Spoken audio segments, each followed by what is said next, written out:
Hello, Steve here. Welcome to Real Health. Who'd have thought health is about what we're eating? Join me on my quest to disseminate my go-to health regimen, the Health 44, my clumsy branding of eliminating 4 classes of food, introducing 4 classes of micronutrients. Bingo, bongo, health sorted. So thank you for your interest. Let's do this. You've clicked on Forage Theory in Obesity. The first topic from Forage Theory as I introduced it in the first episode. So basically, Forage Theory in Obesity is pica. What's pica? P-I-C-A. Pica, a Google search, AI will indicate it's a non-nutritive seeking of non-nutritive food. Paper, hair, nails, bricks, clay, light bulbs, I've heard in the past. Okay. And how Forage Theory relates to obesity. Obesity is our cravings. Most people can't control. Most, as in 70% of the US is overweight or obese. 25 pounds and over is obese. Greater than BMI 25 is overweight. So, also, did you know that there's more obese people in the world than there are people going hungry now? And this is all pica. It's not genetics. It's not our food choices. It's not our lifestyle. It's not the multinationals, the pharmaceuticals, the things that get jabbed into your shoulder. It's not the environment, pollution, GMO foods. It's not, what else are we going to blame? It's not our lack of activity.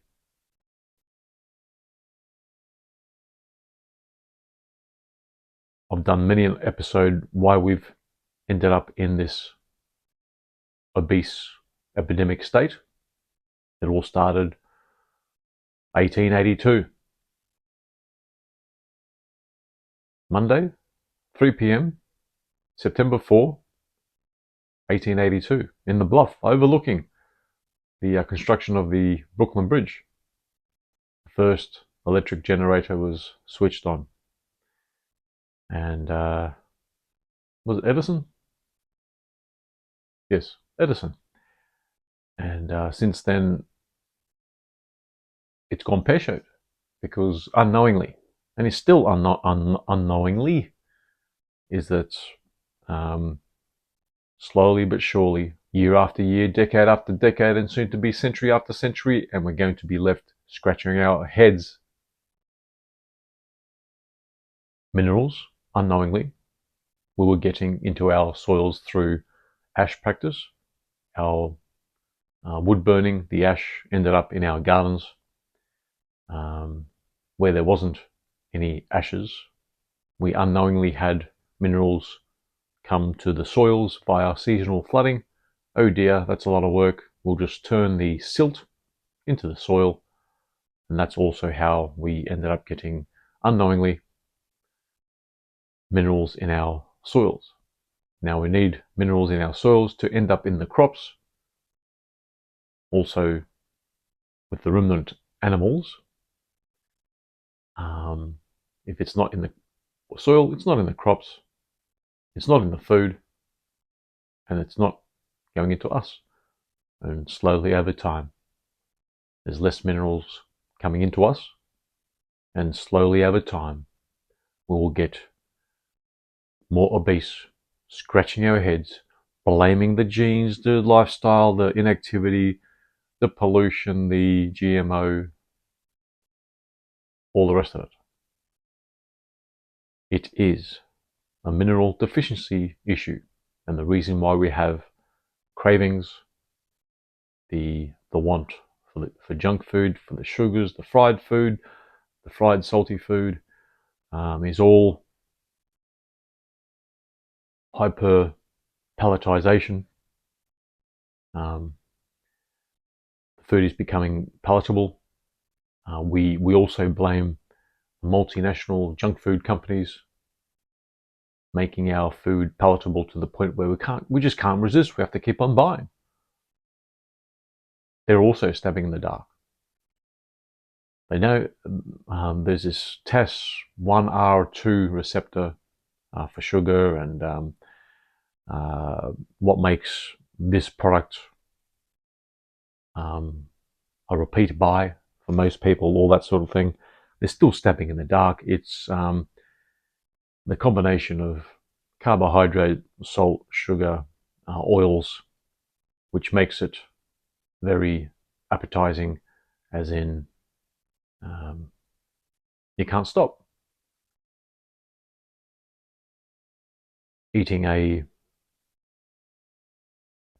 pound steak versus downing easily a pint of ice cream is much easier than a pound of steak. So it's not rocket science. It's easy to knock down half a pound of crisps and not even think about it. And that is the fried part, the salty part, the flavoring. It's our body reaching out, just wanting micronutrients. And those foods are a way of our body thinking that we're getting micronutrients. But then your body has realized, I haven't got any, so I'm going to seek out more. And this is why I'm naming Forage Theory in this whole complex of scratching our heads. Why are we getting obese?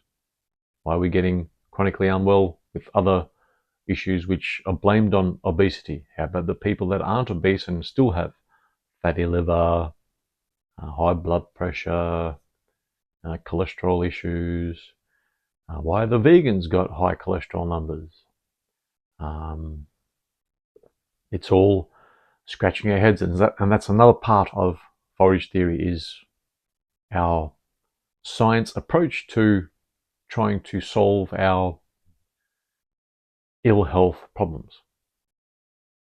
So with obesity, it's you better supplement, and this is where I come in.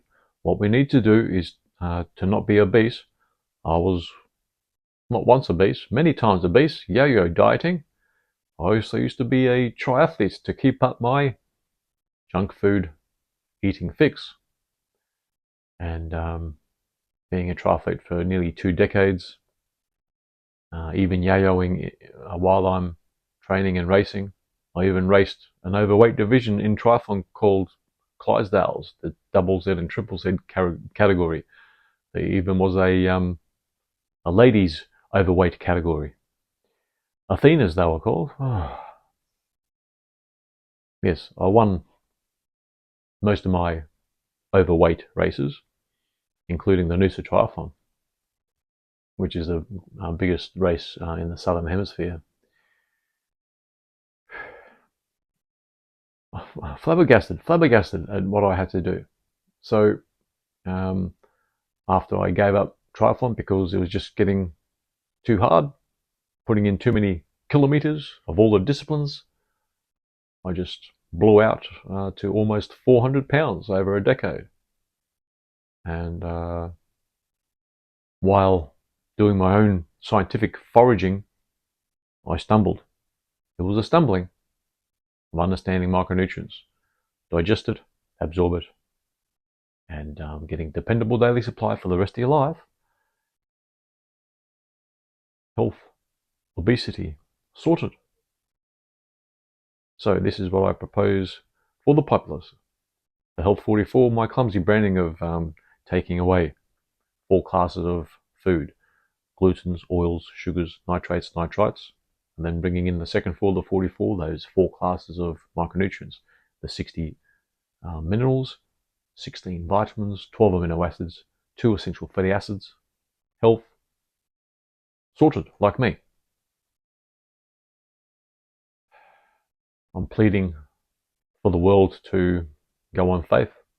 If you don't believe there is quite a bit of work out there with the essentials of micronutrients, why we need 90 declared essential micronutrients. There's not 37 declared essential micronutrients. There are 90. The mainstream says there's 37. The last mineral that was deemed essential was iodine, 1950.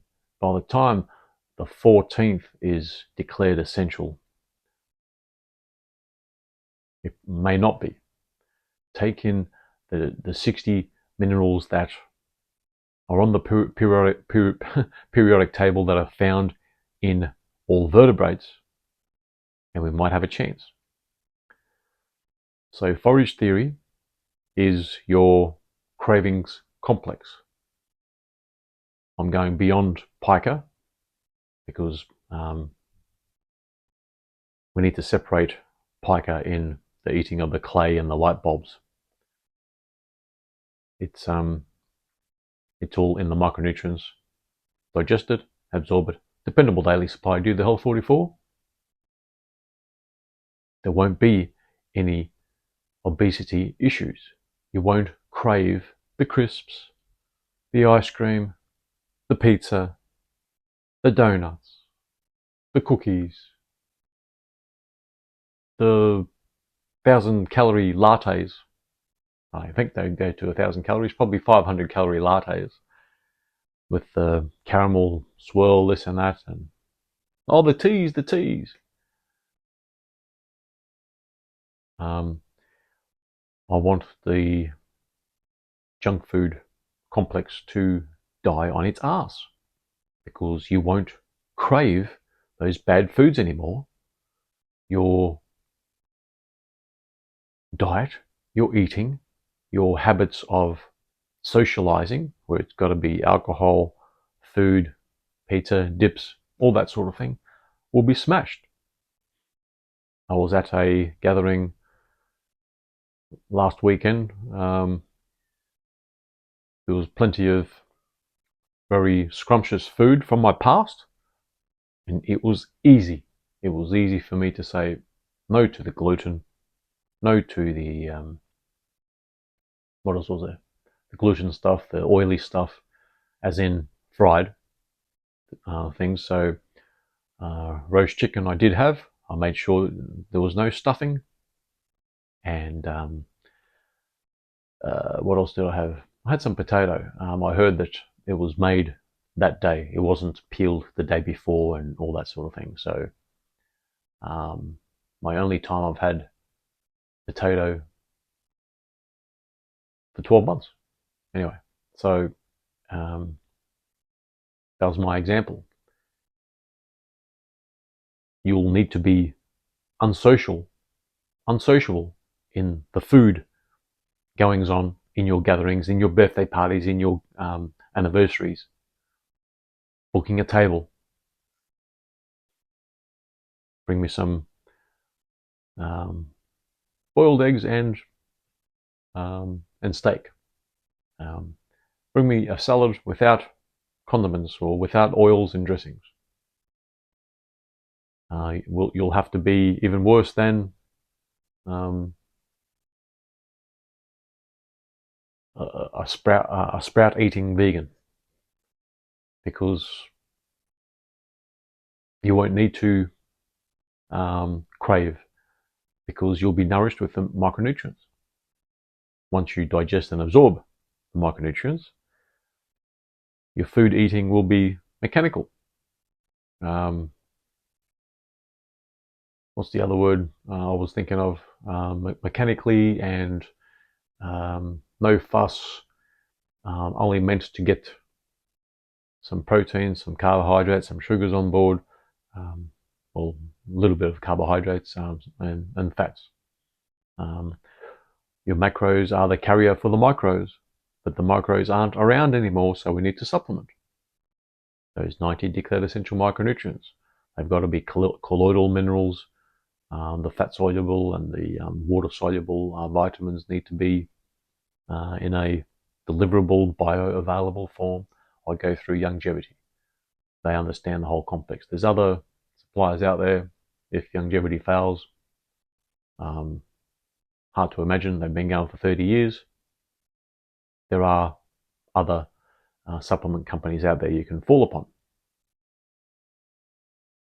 So your foraging, which is code for your cravings, only going to a function, knowing that there's going to be yummy food, will be no more. You'll be going there for the interaction. You have this, live a little. None of that. None of that. Watch the others go ill and watch yourself go healthy. That's what I'm planning on. That's what I'm trying to communicate to the world. Forage theory in obesity will nullify, will eliminate obesity. We've got some challenges where congenitally you may be already obese in your genetics, even though I poo-poo the whole genetics theory of disease. But congenitally, birth defect-wise, there could be some functioning issues in your physiology which ends up making you obese. You would be much more obese if you didn't do what I propose for the world. Not many people suffer in that condition, but there will be some out there. I've come across some in my own life. So do the Health 44, understand digestion, absorption, dependable daily supply. We need to supplement. We need to supplement these days to sort out our obesity epidemic. It's not a lack of activity. It's not a lack of, it's not the too many calories. Yes, it is too many calories, but calories is also misunderstood. How about the cholesterol? We don't even understand cholesterol. That's another form of foraging in science. So, and just for a personal disclosure, I don't do much. I do some calisthenics. Well, I try to, with a lower, with a heavier, lower body weight carrying physiology that I have. It's going to be very hard for me to do a planche, or I'm working on muscle ups. I don't know how long that'll take, but yeah. In the past few times I've mentioned how much I do is 1 minute a day. It's now probably working out to 5 minutes a day, that sort of thing. And that's all I do. I don't need to pound the pavement. I don't need to put steps on the clock. I'd like to probably share one day how many steps. 3,000 was my last count. 4,000. Yeah, so last time I checked, that's all I probably do. So I think 2,000 is a sedentary person. So yeah, maybe I'll do a bit more because I walk around town with my little one. That takes in at least 1,000 steps. So okay, so I'll leave it there. I think I've made my point. This whole obesity epidemic is a foraging issue, scratching our heads, not understanding what's causing all this. It's all in the cravings, it's all pica, and that's all code for we aren't getting the micronutrients that we require, especially some of the minerals that are pretty much gone from our food supply. Some of the markers, the indicators, the tells, the deficiencies that obese people have is chromium, vanadium, zinc. That's only the overt markers. But usually when you're deficient in those three, don't just take those three. You might get 5%, 15% benefit, but you need to take all the 90 declared essential micronutrients. There's my prescription for the world to get out of the obesity epidemic. Now we have to worry about all the obese, not the hungry. We need to rationalize our eating, and that comes with being nourished with micronutrients, and then we won't be thinking what we're having for our next meal, just busting to have a muffin, this and that, all those bad foods. And we won't need to think to go carnivore or vegan or to do keto or to fast and to do OMAD and juicing and all this sort of thing to get out of our obese anxiety. It's all the micronutrients. That's it. Come back next time. Hopefully I'll have more than 2.2 regulars. Bye bye.